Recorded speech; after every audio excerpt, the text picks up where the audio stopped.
Imagine cette scène, le voilier s'incline, gité jusqu'à presque toucher l'eau, les voiles tendues comme peau de tambour. La rafale le frappe de front avec la force suffisante pour l'arrêter, pour l'écraser. Mais arrive l'impossible, il accélère. Il coupe la vague et avance direct vers le vent qui devrait le freiner. Ce n'est pas de la magie, c'est de la physique pure. La voile n'attrape pas l'air, elle le convertit en un moteur de succion invisible. Un principe qui a permis à l'humanité d'échapper des côtes, traverser des océans entiers et défier la tyrannie du vent. Aujourd'hui, tu découvriras comment. Allons-y. La tyrannie du vent, quand la mer était une prison. Pour comprendre la magnitude de cette découverte, nous devons reculer à une époque où le vent n'était pas un allié, mais un dictateur absolu. Durant des millénaires, depuis les Égyptiens qui naviguaient le Nilo jusqu'aux Phéniciens qui bordaient le Méditerranée, la technologie navale s'est basée sur un design simple et brutalement honnête, la voile carrée. Imagine un grand drap de lin ou toile suspendu à un mât qui simplement attrapait l'air qui venait de derrière. C'était un système efficace tant que le vent soufflait dans la direction désirée. Si tu voulais aller vers le nord et le vent soufflait du sud, tu hissais la voile et le bateau volait. Mais si ta destination était juste vers là où le vent soufflait, si tu avais besoin d'aller au nord, et le vent aussi venait du nord, tu étais piégé. Dans ce scénario, la voile carrée se convertissait en un encombrement. Elle se dégonflait, flottait inutile comme un drapeau, et le bateau s'arrêtait ou commençait à dériver sans contrôle. Les marins de l'Antiquité appelèrent cette situation « naviguer en bolina », et c'était synonyme d'impuissance. Les seules alternatives étaient désespérées. Jeter l'ancre et attendre des jours ou des semaines que le vent change d'opinion, ou sortir les rames et soumettre l'équipage à un effort épuisant pour avancer paume par paume contre la volonté de l'air. La mer, qui devait être l'autoroute du commerce et de l'exploration, se convertissait en une prison. Les côtes étaient des barreaux, et le vent, le geôlier. Des civilisations entières vécurent isolées non par la distance, mais par l'incapacité technique de défier la direction d'une brise. Le monde était un archipel de points déconnectés, et la clé pour les unir n'existait pas. Jusqu'à ce que quelqu'un regarde une voile et pense d'une manière radicalement différente. Le tournant qui a ouvert le monde, la voile latine. Cette nouvelle forme de pensée est arrivée avec un design qui semblait simple, mais qui renfermait une révolution géométrique, la voile latine. D'origine incertaine, probablement développée par des marins arabes ou de l'Indico, et adoptée après par les Européens, cette voile n'était pas carrée, mais triangulaire. Et son véritable génie ne résidait pas seulement dans sa forme, mais dans sa capacité pour pivoter. À la différence de la voile carrée, qui pendait fixe, la voile latine pouvait se tourner, s'orienter dans des angles très serrés par rapport au bateau et au vent. C'était comme si le navigateur, pour la première fois, pouvait soutenir une conversation avec l'air au lieu de simplement recevoir ses ordres. Ce changement de forme impliquait un changement de philosophie radicale. La voile carrée tentait d'attraper le vent, le retenir comme un sac pour que son impulsion brute pousse le bateau. La voile latine, en revanche, cherchait à couper le vent, le canaliser, le convertir en un flux contrôlé. Au lieu d'offrir une surface plane au coup de l'air, elle offrait une surface courbe et dynamique qui interagissait avec lui de manière plus intelligente. Soudain, les bateaux déjà n'étaient plus condamnés à suivre la direction de la brise.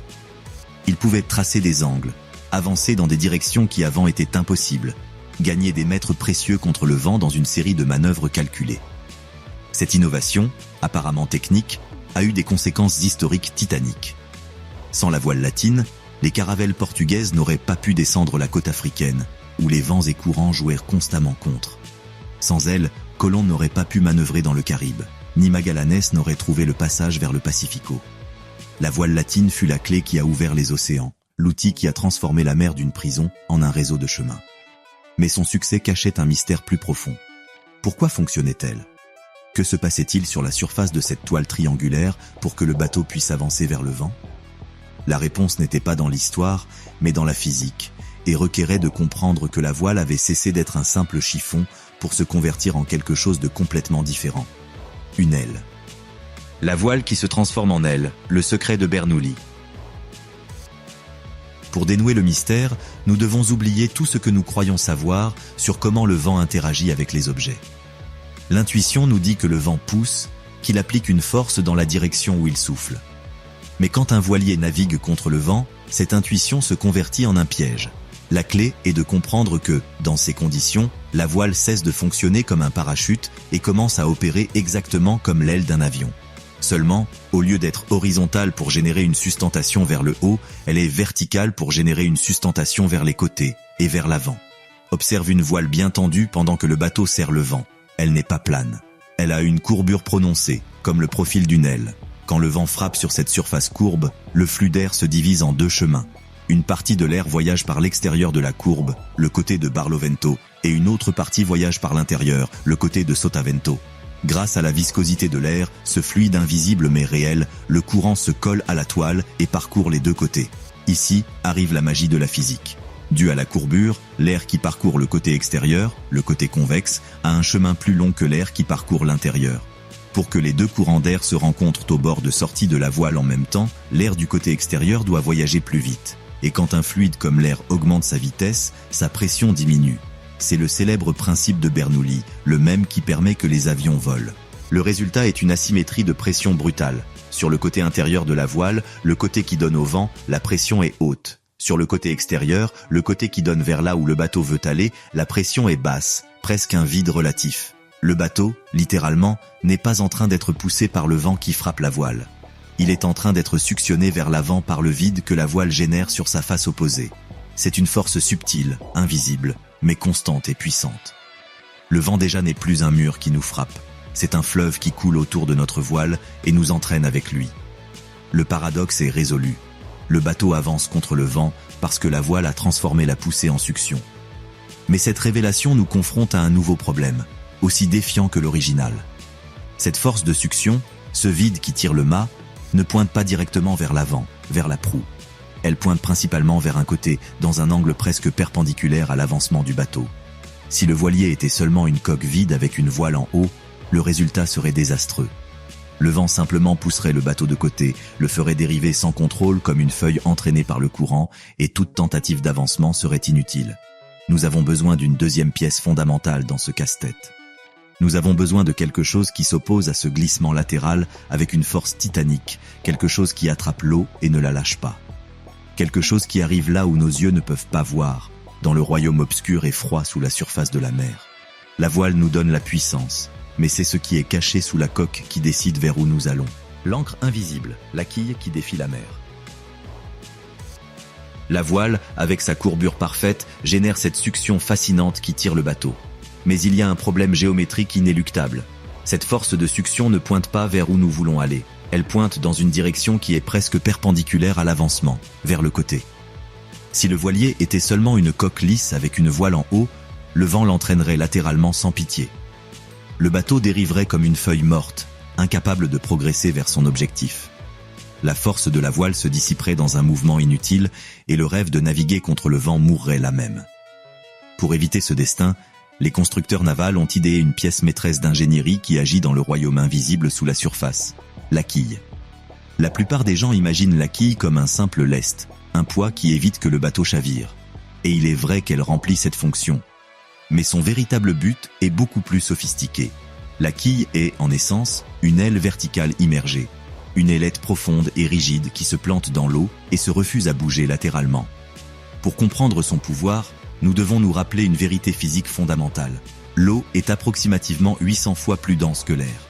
Cela signifie qu'offrir une résistance latérale à l'eau est 800 fois plus effectif qu'offrir la même résistance au vent.